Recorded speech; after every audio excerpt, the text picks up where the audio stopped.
Saya harap Anda tidak menjilat ludah Anda sendiri gitu ya. Pertanyaan yang terakhir sebenarnya mau saya tanyakan, Bang Rudy. Di Roma 14 nomor 9, ya, kata Paulus, Yesus itu mati lalu jadi Tuhan. Tapi di Lukas 2 nomor 11, Yesus itu lahir, sejak lahir dia jadi Tuhan. Saya mau tanya, yang mana yang betul? Lukas atau Paulus? Paulus bilang setelah mati jadi Tuhan. Lukas bilang waktu dia lahir jadi Tuhan. Yang mana yang betul antara Lukas dan Paulus? Silakan.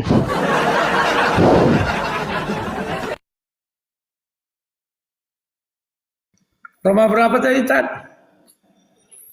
Roma 14 nomor 9. Di situ Paulus berkata dia mati lalu bangkit lalu jadi Tuhan. Supaya ia jadi Tuhan. Sedangkan di Lukas 2 nomor 11, kata Lukas dia lahir sudah jadi Tuhan. Yang mana yang betul? Paulus atau Lukas? Adu mekanik itu. Siap. Terima kasih Ustaz Ucup yang lucu ya.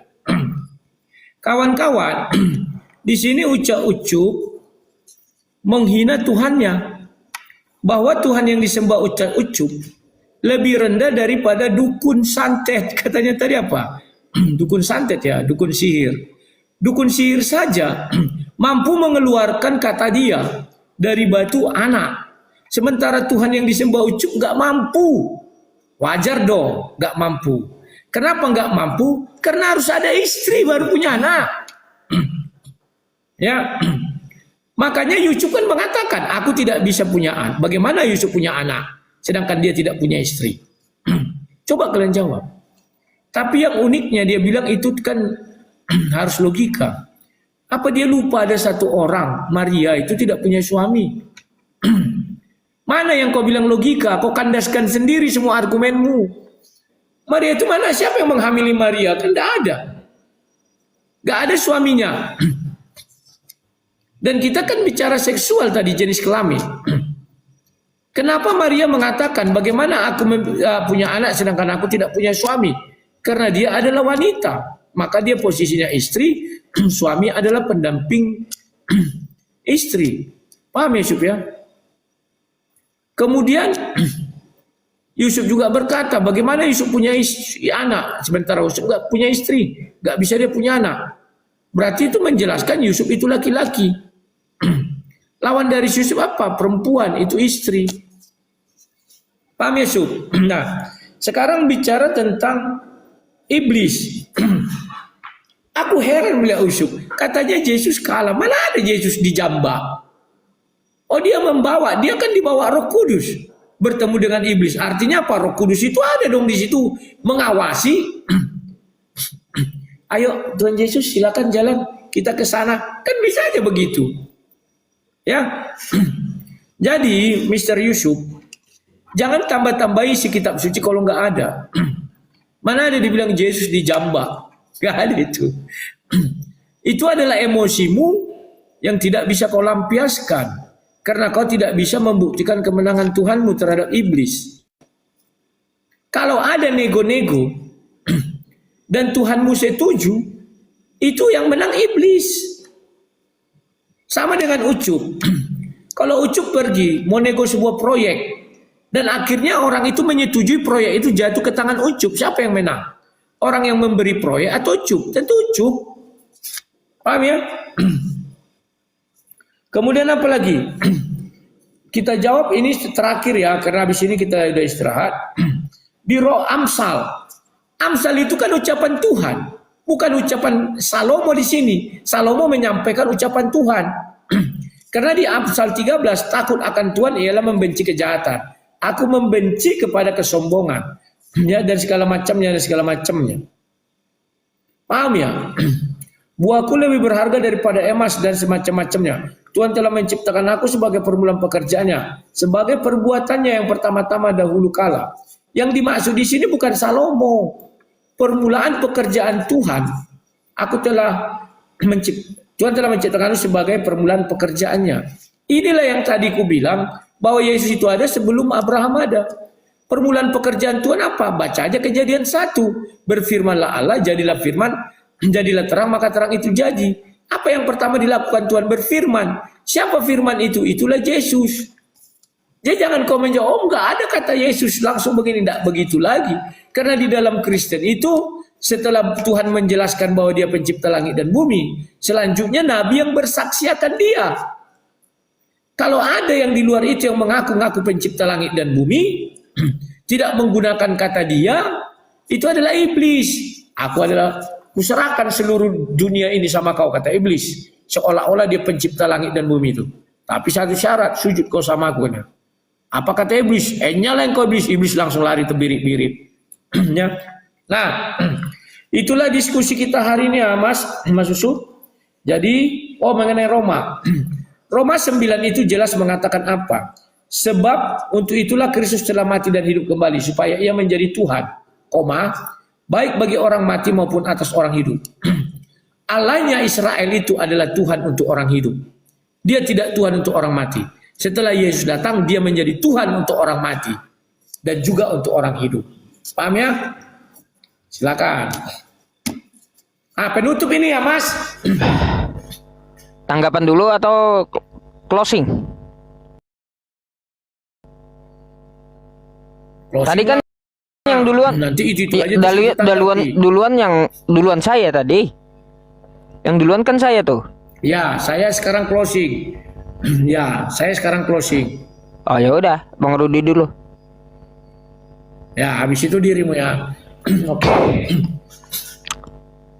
Ya. Terima kasih kawan-kawan semua atas kebaikan kalian. Kali ini saya belum bisa menggas Mr. Yusuf. Kenapa belum bisa menggas? Nantilah ada masanya. Tapi saya hanya bertanya dan mendengarkan apa penjelasan Mas Yusuf. Banyak hal yang kita dapat pada malam hari ini mengenai diskusi kami berdua ya. Nah, kawan-kawan, semua pertanyaan tadi sudah saya jawab. Mengenai puas atau tidak puas itu masalah lain. Karena di sini tidak mencari kepuasan. Kalau mencari kepuasan nanti pencarian secara pribadi saja. Kalian gali dan cari kebenaran itu.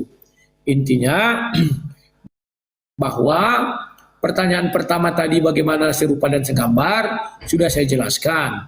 Tuhan tidak menciptakan langsung dua manusia tetapi satu dulu, yakni Adam. Adam itulah yang diciptakan langsung serupa dengan segambar. Ya. Serupa, tunggu saya lupa juga jadi. Pertama dia baru nanti segambar. Ya. Nah, di situ jelas bahwa Tuhan memang menciptakan pertama si Adam. Apakah Adam sudah memenuhi kriteria seperti Tuhan? Sudah. Dia tunggal dan dia terdiri dari tubuh fisik, baru roh dan juga firman. Itulah gambaran Tuhan. Ada dalam diri Adam dan dia seorang bapa, seorang laki-laki. Kemudian kita beranjak lagi pertanyaan Mas Yusuf yang kedua mengenai bintang timur. Bahwa bintang di timur itu bukanlah matahari tapi bintang seperti yang malam hari itu. Dan kalaupun itu berada di atas, dia tidak akan melelehkan kita. Karena matahari kan jauh kali letaknya ya. Contohnya kita siang hari di Eropa dingin malah ya.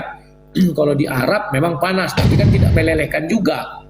Nah, kemudian mengenai iblis. Iblis tidak berani sama Yesus. Ketika Yesus katakan, "Enjang kau iblis," iblis lari. Ya. Dan yang terakhir mengenai Yesus adalah Tuhan setelah dia mati dan bangkit kembali. Bahwa Tuhannya orang Yahudi itu adalah Tuhan bagi orang hidup. Bagi orang mati dia tidak berkenan. Tapi setelah Yesus turun ke dalam kerajaan maut, dia membebaskan orang yang mati, maka dikatakan dia menjadi Tuhan atas orang mati juga maupun atas orang hidup. Sehingga Yesus membebaskan orang, gelisah Mas Ucu, dari alam maut itu ya, sehingga dia bisa menuju Yerusalem baru, kota kudus di Matius 27. Itu jelas ya.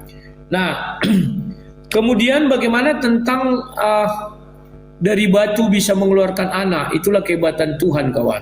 Tidak mungkin pula Tuhan kalah sama dukun santet. Dukun santet bisa mengeluarkan anak dari batu. Masa Tuhan nggak bisa? Kan nggak mungkin pula. Ya, masa Tuhan harus mengeluarkan anak hanya bisa dari istri? Nggak juga ya.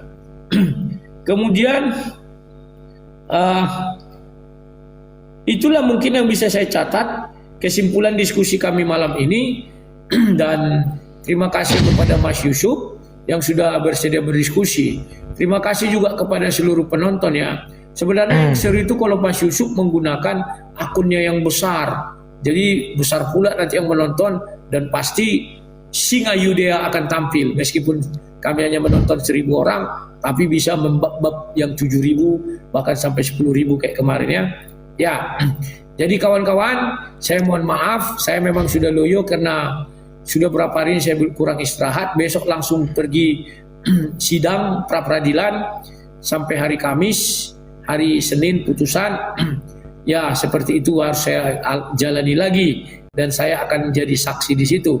Jadi terima kasih ya, mohon maaf Pak Yusuf kalau ada kata-kata yang salah, dan mohon maaf kalau saya tidak mampu memuaskan pertanyaan-pertanyaan Mas Yusuf. Itu hal yang lumrah, karena puas itu harus mencari sendiri. Dan terima kasih juga kepada yang sudah memberikan koin-koin, karena itu akan saya gunakan untuk kelangsungan daripada channel-channel ini ya, untuk beli pulsa, beli listrik dan sebagainya macamnya. Terima kasih atas kebaikan kalian semua. Itulah dulu yang bisa saya sampaikan, lebih dan kurang mohon maaf. Salam dari sang debater. Habis ini kita dengar apa closing statement daripada Mas Yusuf.